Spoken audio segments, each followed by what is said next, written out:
አንበሳ ባንክ የስፖርት ዘገባ አጋራችን ነው እናመሰግናለን። ወደ ዜናዎቹ አልፋለሁ።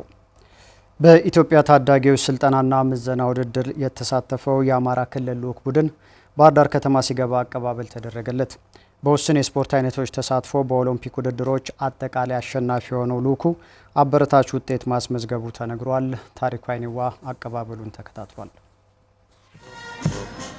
በኢትዮጵያ ታዳጊዎች ምዘናና ስልጠና ውድድር ላይ የተሳተፈው የአማራ ክልል ልዑካን ቡድን ወደ ባህር ዳር ሲገባ በክልሉ ባህል ቱሪዝምና ስፖርት ቢሮ ኃላፊ አቶ መልካሙ ጸጋዬ አቀባበል ተደርጎለታል። በቢሮው የስፖርት ዘርፍ ምክትል ቢሮ ኃላፊ አቶ ጋሻው ተቀባም በውስን የስፖርት አይነቶች ብንሳተፍም ጠንካራ እንቅስቃሴ አሳይተን የሚያኮራ ውጤት አስመዝግበናል ብለዋል። ከሁሉም ዞኖቻችን በ10 የስፖርት አይነት ከ200 በላይ የልዑካን ቡድን በመያዝ በአዳማ ከተማ ውድድር ስናደርግ ቆይተናል። በዚህ እልህ አስጨራሽ ውድድር የአማራ ክልል በኦሎምፒክ ስፖርቶች 40 የወርቅ ሜዳሊያ በማምጣት አንደኛ ስለወጣችሁ ለራሳችሁ ሞራል ማቅረብ እንፈልጋለን። ከ13 እስከ 15 ዓመት በታች ምዘና ውድድር ሲደረግ ለመጀመሪያ ጊዜ ነው። ተሳታፊዎች ውድድሩ በዚህ እድሜ መዘርጋቱ ራሳችንን እንድንፈትሽና አቅማችንንም እንድንለካ ረድቶናል ብለዋል። በጣም አሪፍ አቀባበል ነው የተደረገልን። አዳማ ከተማም አሪፍ ነች እና እኛም ጥሩ ውጤት አስመዝግበን ነው የመጣ ነው። በጣም ደስ ይላል። ያው የመስራት ውጤትን አይቼበታለሁ። ውድድሩ ፉክክሩ በጣም አሪፍ ነበረ፣ ለአስጨራሽ ነበረ። በጣም ደስ ይላል።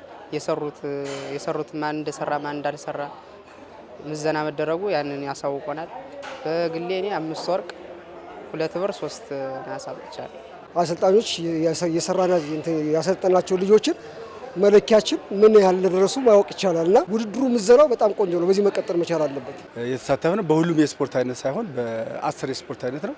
በዚህ በ10 የስፖርት አይነት ተሳትፈን ያው ያለው ከወቅታዊ ጉዳይም አንጻር ብዙም ልምምድ ብዙም ዝግጅትን ባናደርግ አጠቃላይ የነበሩ እያንዳንዱ አሰልጣኝ ሲሰራቸው የነበሩ ልጆችን እያንዳንዱ ልጆች ሲሰሩ የነበሩት ይዘን በመሄድ አጠቃላይ ውጤታማ ሁነን በተለይ በኦሎምፒክ ስፖርት አንደኛ ሁነን የመጣ ነው።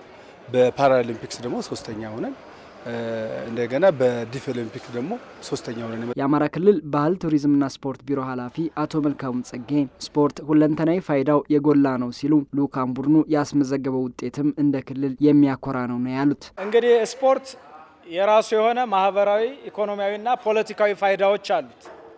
እናንተ እንደ ልዑክ እነዚህን 3ቱንም አሟልታችሁ ነው የመጣችሁት።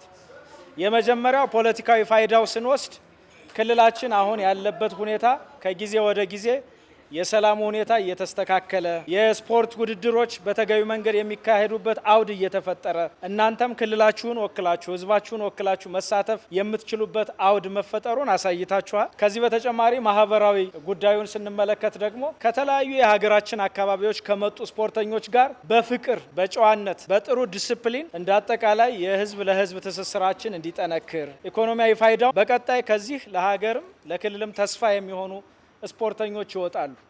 እነዚህ ስፖርተኞች እንደ አጠቃላይ በክልላችን የኢኮኖሚ እንቅስቃሴ ውስጥ የሚያበረክቱት የራሱ የሆነ ከፍ ያለ አስተዋጽኦ ይኖራልና በዛ ልክ መሳተፋችሁ እንደ ክልልም ከፍተኛ ኩራት ነው የሚሰማን። አቶ ጋሻው ተቀባ በውድድሩ ታዳጊዎችን ለአካዳሚዎችና ለማዕከላት ማስመረጥ ችለናል ሲሉም ቀጣይም ለሀገር የስፖርት እድገት አበርክቷችንን ለማሳደግ እንሰራለን ብለዋል። በዚህ ውድድር በመሳተፋችን አብዛኛው ወርቅ ያመጡ ወጣቶች ወደ ስፖርት አካዳሚና ወደ ክለቦች እንዲመለመሉ ድል ፈጥሯል። በሁለተኛው ዙር የኢትዮጵያ ፕሪሚየር ሊግ ጨዋታዎችን ለመዳኘት በአካልና ስነ ልቦና ዝግጅት ማድረጉን ኢንተርናሽናል አርቢትር ዶክተር ኃይለ ኢየሱስ ባዘዘው ተናገረ። ከውድድር ርቆ በቆየባቸው ባለፉት 4 ወራት ለሙያው የሚያግዙ ልዩ ልዩ ተግባራትን ማከናወኑንም ጨምሮ ገልጿል። መልሶ ጥበቡ አነጋግሮታል። በኢትዮጵያ እግር ኳስ በዳኝነት ስሙ የሚታወቀው ኢንተርናሽናል አርቢትር ኃይለ ኢየሱስ ባዘዘው ከቀናት በኋላ ለሚጀምረው ሁለተኛው ዙር የኢትዮጵያ ፕሪሚየር ሊግ ውድድር ለመዳኘት ራሱን እያዘጋጀ ይገኛል። ባለፉት 4 ወራት ከዳኝነት ርቆ የቆየው ኢንተርናሽናል አርቢትር ኃይለ ኢየሱስ ባዘዘው በእነዚህ ወራት ራሱን ሲያዘጋጅ ስለመቆየቱ ከአሚኮ ጋር በነበረው ቆይታ ተናግሯል። ትሬኒንግን በአግባቡ ሰራ ነበረ፣ ጨዋታዎችን አይ ነበረ። ከዛም ባሻገር የተለያዩ እኔን በአካልም በአእምሮም ሊያዘጋጁ የሚችሉ ነገሮችን ሰሰራ የቆየበት ስለነበረ በእኔ በኩል የሚጠበቅብኝን በፊት ከነበረኝ በተሻለ መልኩ እሰራለሁ የሚል ሀሳብና ቁጭት ይዤ ስለሆነ ይሰራ የነበረው የተሻለ ዝግጅት የተሻለ ፐርፎርም አደርጋለሁ የሚል ዝግጅት አለኝ እኔ። አልቢትሩ ከውድድር ርቆ በቆየባቸው ጊዜያት ለሙያው የሚያግዙ የተለያዩ ተግባራትን ስለማከናወኑም ገልጿል። አነባለሁ የጀመርኳቸው ሪሰርቾች ነበሩ። በዳኝነትም በእግር ኳሳችንም በእኛ ሀገር ወቅታዊ እግር ኳስም ላይ የሰራኋቸው ሪሰርቾች ነበሩ። እነሱን ወደ 5 ሪሰርቾችን በሀገር ውስጥ ጆርናሎች 5 ሪሰርቾችን አርቲክሎችን አሳተምኩበት። ስለዚህ 5 ሪሰርች አሳተምኩ። 3 የተለያዩ ትምህርቶችን ተማርኩበት። መንጃ ፈቃድ አወጣሁበት። አካል ብቃቴን ሰራሁበት። ጌሞችን የኢትዮጵያ እግር ኳስንም የእንግሊዝ ፕሪሚየር ሊግንም በአግባቡ ተከታተልኩበት። ስለዚህ አክቹዋል ጌም ውስጥ ገብቶ ማጫወት ነበር የቀረው እንጂ በአእምሮም በአካልም ፍጹም ፊት ሁኜ የቆየውበት ነው እና ብዙ ዝቅ ያላልኩበት ከፍታዬን ያልወረድኩበት ዘመን ነው። ኢንተርናሽናል አርቢትር ዶክተር ኃይለ ኢየሱስ ባዘዘው በነዛ ወራት በሚያስተምርበት ባህር ዳር ዩኒቨርሲቲም ቢሆን እድሜያቸው ከ13 ዓመት በታች የሆኑ ታዳጊዎችን በማሰልጠን ላይ ሲሰራ መቆየቱን ተናግሯል። በዚህ 4 ወር ውስጥ አንደር 13 በጣም የሚያሳስቡ ለነገ ኢትዮጵያ የሚጠቅሙ 13 ዓመት በታች እድሜ ያላቸው ልጆችም ስልጠና ሲሰጥ የቆየውበት ወቅት ነው። እግር ኳስ ስልጠና እነሱ ልጆች ስለ ስነ ምግብ አስተምርበታለሁ። እኔም ራሴ ተጠቀምበታለሁ። በአእምሮም ዝግጁ ሆኜ ተጠቅሜበታለሁና ቀጣይ ዙር ላይ ራሴን በጣም ፊት ነኝ። እንደሚታወቀው ከዚህ በፊትም ያለኝ ግብረ መልስ መልካም ነው። በቲሞችም በተጫዋቾችም በስፖርት አመራሩም በሁሉም በስፖርት ቤተሰቡ መልካም ግንኙነት ነው ያለኝ። ያንን ነገር አስቀጥዬ ለመሄድና ሀገሬን በሙያዬ ደግሞ ሁለተኛው ዙር ጀምሮ ለማገልገል በጣም ዝግጁ ሆኜ ሁለተኛውን ዙር በናፍቆት እየጠበቅኩት ነው።